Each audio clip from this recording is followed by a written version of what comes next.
I was in, I was at the Stratford Shakespeare Festival in Ontario, Canada, doing a play, A Streetcar Named Desire, playing Stanley Kowalski. Billy was casting to live and die in L.A. in New York, in Manhattan. His casting director was a man by the name of Bob Weiner. And Bob was interviewing actors for the movie. Billy evidently wanted no names. He wanted to kind of, I think, mimic what he had done with French Connection, because really Gene Hackman was not known then, and Roy Scheider nobody knew who he was. And I think he was trying to capture that idea that, I want to put these guys in a movie, and I don't want anybody to think, oh, that's Richard Gere or that's Mel Gibson, And so he was looking for unknown actors in film. And he was interviewing one actor, a friend of mine by the name of Gary Sinise, and he interviewed Gary. This is Bob Weiner, the casting director, and when he was done interviewing him and reading him, he said, okay, you're not going to get this part, but do you know anybody in Chicago? Because I hear Chicago's really happening with all these actors, and I know you're a member of Steppenwolf Theater. Do you know anybody who would be right for this part? And Gary, being a mensch, said, well, I do know a guy named Billy Petersen in Chicago, and he might be right for the part. So Bob Weiner tracked me down in Canada. I happened to be up in Canada doing the play, and he flew up there by himself and came to the play and met me in the lobby after the play and said, let's get a cup of coffee. And we talked. He was a very strange sort of guy, and I didn't know him. And we had a cup of coffee, and he left, went back to New York. And he called me up, and he said, would you be willing to come down to New York to meet Mr. Friedkin? I said, well, I have shows on Sunday. The only day I don't have shows is on Monday. He says, well, we'll fly you down on Monday, and you could meet with Mr. Friedkin if you're interested in doing this movie. And I flew down on Monday to Manhattan, and all of a sudden found myself at Billy Friedkin's fabulous Fifth Avenue house, really. And I sat there with Billy for 45 minutes, and I was in awe because, of course, The Exorcist and French Connection, and I didn't really know what to say, although I did know he was from Chicago, so we had that in common. And he tossed me a script, and I read a scene with him, just sitting in his living room. And I put it down, and he said, that's great, you got the part. I didn't have an agent, nothing. And I was like, really? I got the part? Yeah.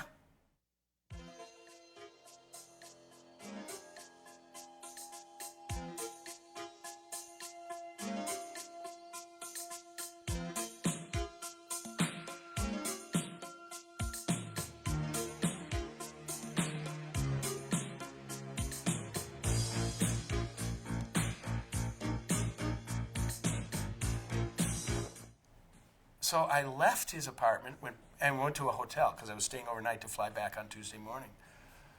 And we got a call from Bob Weiner, the casting director, and he said, we want to make a deal with you for this movie.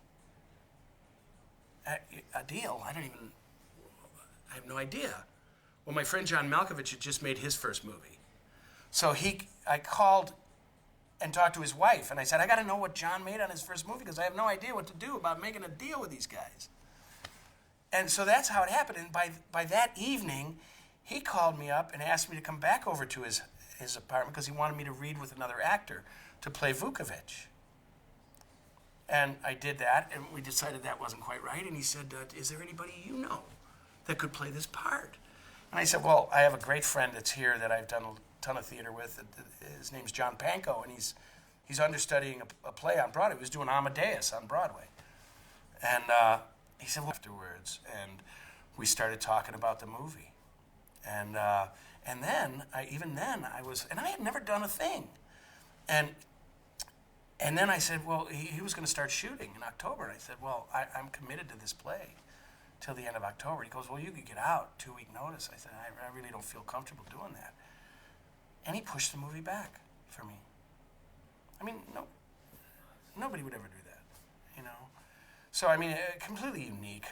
My first two movies, to work with Friedkin and Michael Mann, on these first two movies. It was an education in 1 year that you couldn't have gotten if you would have been out here in LA for 20 years. Does this mean that you won't carry your weight if something goes down? Look, what I'm saying is we could have got shit-canned for this little trick. If you expect me to take the heat, you should tell me about it before you do it. If I'd asked you, what would you have said? I'd have said that the cops probably would have let us copy the diary after it was booked into evidence. Well, I wouldn't have done it if I was with somebody I didn't trust. Look, I'm no snitch. We got to rehearse a lot. Billy wanted to go to the locations, actually, and rehearse, which was also unique.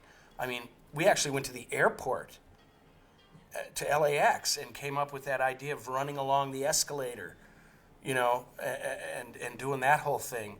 I got to have time with Darlene at the little house that she lived in, you know, where we were. So he had gotten all his locations in advance, took the actors, and we got to work on these scenes together. We got to work on the script with him, what didn't work, what didn't come out of our mouth right. I mean, half the movie is kind of improvised because he wanted such a fast-paced shooting thing. He wanted the movie to just move, you know, and so he didn't want the actors to stop. He didn't want to hit marks. He didn't want to make sure you're in the light. He wanted to shoot it as if it was really happening. And Robbie Mueller, the director of photography, was a genius in that, in being able to do that, to capture it. With sometimes we would think we were doing a rehearsal, and he would tell Robbie to just turn the camera on. And we would do what we thought was a rehearsal, and he'd say, "That's it, I got the scene." No coverage, just that camera from there captured what he wanted in the rehearsal. I was like, whoa, wait a minute, what do you mean? What, we're not doing this again? But there's so many things I could do with this. And he'd be like, I got what I want. Mr. Masters? How you doing? Ben Jessup. My associate, Dr. George Victor. Pleasure. How do you do? Cut yourself shaving, Mr. Jessup? No, as a matter of fact, I got hit by a tennis ball. You're in from Palm Springs, huh? Yeah. What's the weather like there? It's really nice. We've been up here the last few days. I've got a friend in Palm Springs, Lenny Green. He owns the Oasis. You know him? I got a friend in Hollywood, Donald Duck. You know him? That was the other thing. I learned everything there is to know about LA in 3 months with Billy, because we were everywhere. You know, we were in San Pedro, we were in Pasadena. It was phenomenal. We were on the freeway going the wrong way. I mean, he blocked off the 710 freeway for 2 weekends. 2 Saturdays and Sundays we shot on that 710 freeway with trucks and cars. I mean, he had 200 extras driving cars and trucks, big trucks, semis, sliding sideways. And I remember the first day we were shooting it, and I realized all of a sudden we were going on the wrong side of the road. I was going against the traffic. The traffic was coming this way, but it was, and then the other traffic was going that way, right? But we were on the wrong side of the freeway, like we were in England or something, right? And I said to him, I said, Billy, I mean, I'm sure you're aware of this, but we're on the wrong side of the freeway. We should actually be over there going that way, and the car's coming this way. If you look at the movie, you'll actually see it. And again, this great lesson. He said, I'm disorienting the audience. I said, you're disorienting me, that's for sure. And sure enough, that's what he did, you know. And again, I learned all these lessons about how you can do, what you can do with film. I remember several years later, I was doing a play in Chicago, and Barry Levinson came to the play to see it. And afterwards, we were in the bar, and he was gracious enough to buy us a beer and say he liked the play. And we were talking, and he said, we started talking about Friedkin. And he said, as far as he's concerned, Billy Friedkin knows how to use film better than anybody in the business. How to use film to get that thing. And, you know, if you look at things like The Exorcist and The French Connection, it's obvious. You know, and you know, I didn't even realize it at the time, but you know, that energy that we created. So I never felt, I was always, at the end of the day, I was always felt like I hadn't even done anything, that I hadn't acted at all. You know, that I showed up, I drove the car, and now I'm going home. You know, and it was kind of great that way. It was very spontaneous and improvisational, and he knew exactly what he was doing. And he never had to look through the camera or anything. He'd look at this cameraman and say, "Did you get it?" And he'd go, "Yeah." You're not wired, are you?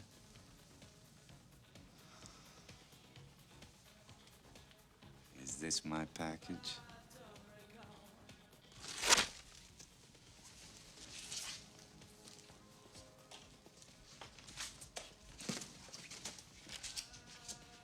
Look okay?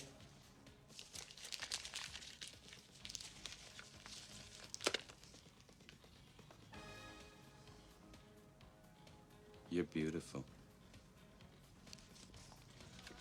But it was great. All of a sudden, you know, we're up in San Luis, and then next thing I know, I'm standing in the middle of this prison.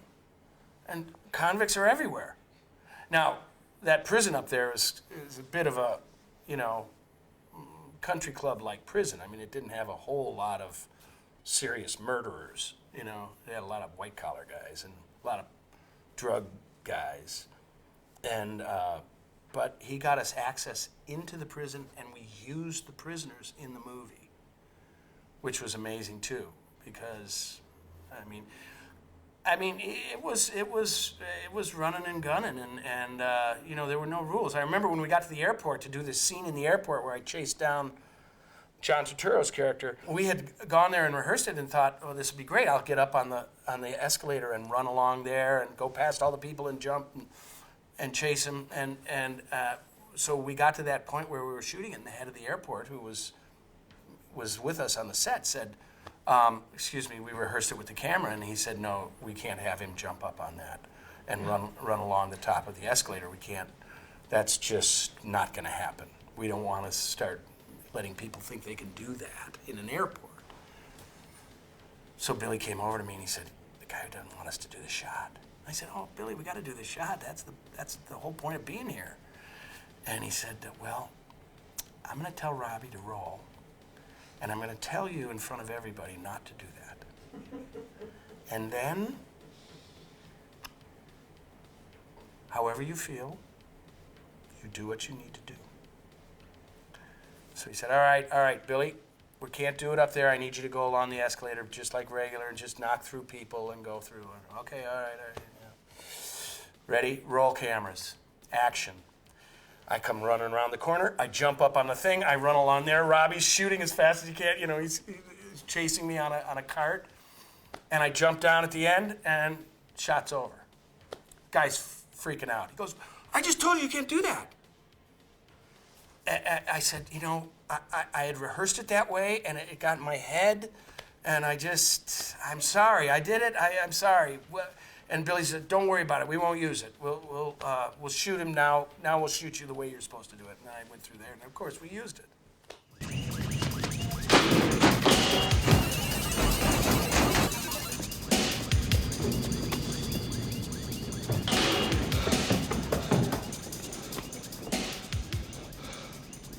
I mean, yeah, some stuff was dangerous, but it wasn't dangerous beyond anything else that would be dangerous, you know. And he had really good people all the time, everywhere. You know, our stunt guys were phenomenal. We did some dangerous stuff, stunt-wise, in terms of that. And we got away with all of it. I tore up a camera. They had a camera mounted on the side of my car, and we're down in East LA, driving through the warehouse district, you know, and I'm racing through these trucks, and he's got guys opening doors, and he wants me to pull through like this, and all of which was great. And I got to do the driving, and it was all pumped up. Panko was freaking out in the back seat. He did not want me driving this car, and he did not want to be in the car either. Every scene that we do in the car, he'd go, do I have to be in the back seat? Are you going to actually see the guy in the back seat? Get in there. And off we'd go. And I was going through there the one time doing this shot, and I had a camera mounted on the side because they wanted that thing, and he let me drive it. And of course, I got past the corner of the truck with the car, but the camera mount hit the truck. And then they told me how much one of those cameras was, and I was like, sorry. I think we lost the mothers. I don't see him, man. Huh? I don't see him. We fucking did it, man. We made it, baby. We did it. God damn it, we did it. Oh, shit. You had me scared out of my fucking mind, man. You had me scared out of my Huh? Sons of bitches.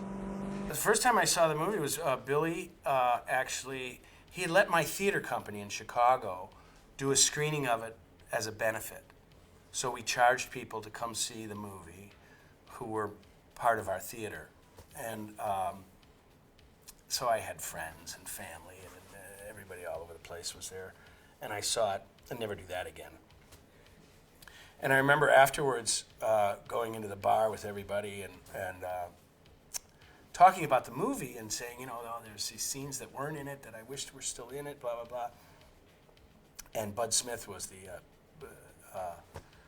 our editor, and he was there. He had come with the movie for the thing. And I realized he was hearing me. And I said, Bud, I don't mean, I just like, because again, I was unfamiliar with how movies work and the whole editing process and what the thing is and why the scenes disappear.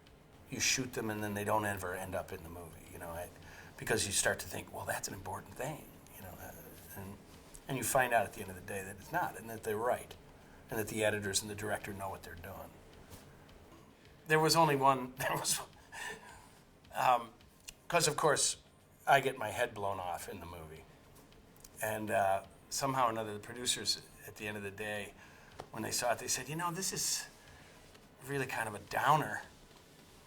And I remember talking to Billy about it in Malibu. We were walking on the beach, and he said, they really want me to do something about this ending. And I said, but Billy, that's why we made the movie. We made the movie because we could play it this way because that's how it ends, right? And he agreed. And he said, I got to do something. I got to give him something. So he came up with a scene that John Pankow and I shot over at Culver Studios. Where they built a set where we were in like a weather station for the Secret Service up in the North Pole or something. And I had my head covered in bandages and stuff. And it was so silly and ridiculous that, he shot it in such a way that there was no way they could use it. Billy was great. I learned so much from him in terms of how you can do stuff and what you should do. Well, the Wang Chung soundtrack is a classic. It's just, you hear that music and all of a sudden you're back in the movie. Again, that was a who would have thought of that? And Wang Chung's like two guys in England, and he specifically told them, do not write a song that has "To Live and Die in L.A." in the title. And of course they immediately did. And he loved it and he put it in, it's funny. Sometimes the great thing about this business is there are very many happy accidents, And to be a filmmaker is being able to be open to the happy accidents. And I've been fortunate to work with guys that were able to do that.